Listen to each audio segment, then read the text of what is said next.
You're watching News 24 Live. It's Monday, the 18th of April. I'm joined in studio, as usual, on a Monday morning by our Sport 24 analysis panel. Editor Garen Lamley and Chief Writer Rob Howing. Today we are looking back specifically at the Super Rugby and Premier League results from the weekend. Gents, good morning. Thanks very much for coming in this morning. The Super Rugby this weekend, Rob, the real shock result, I suppose, was that Cheetahs result. I think second biggest scoreline in Super Rugby history. What happened to the Sunwolves? You do wonder.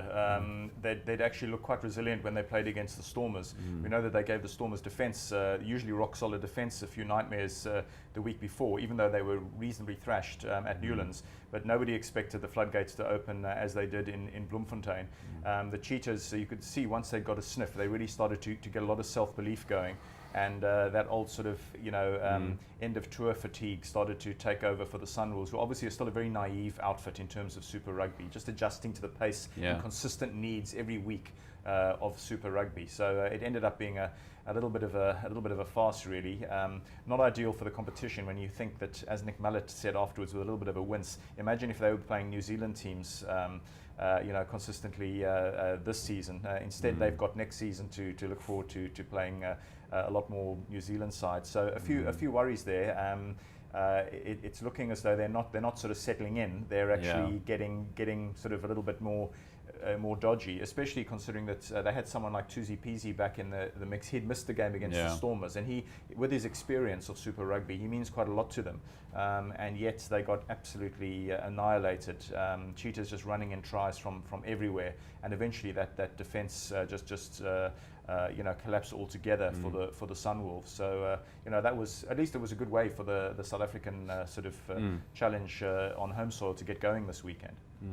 Well, looking at the other South African results, Garen, the Sharks, a squeaker, sadly going down. A good result for the Bulls and Lions. Stormers, I guess, was the match everyone was looking forward to. And these Lions just are irrepressible. They're playing some fantastic rugby. They could be the number one South African side once we reach the playoffs. It looks like they're now likely winners of their Africa group. Which will then guarantee a home quarterfinal, and then they're going to be pretty difficult to beat, I think, at altitude at Ellis Park. So, a great win for them against the Stormers. I thought the Stormers were a little bit disappointing in times, a little bit naive, outplayed certainly at the halfback pairing by Faf de Klerk when he came on, and Elton Jantjies, who I hope Alistair Coetzee took note. He certainly seems the number one South African fly-off at the moment, with a couple of injuries to some other fly-offs. So, the Lions flying the flag proudly for South Africa. They've really been on a tour, so they have a lot of home matches to look forward to. So I can't see them not topping their group. The Sharks, obviously the other team in their group, who we thought would be contenders, but they've sort of fallen away.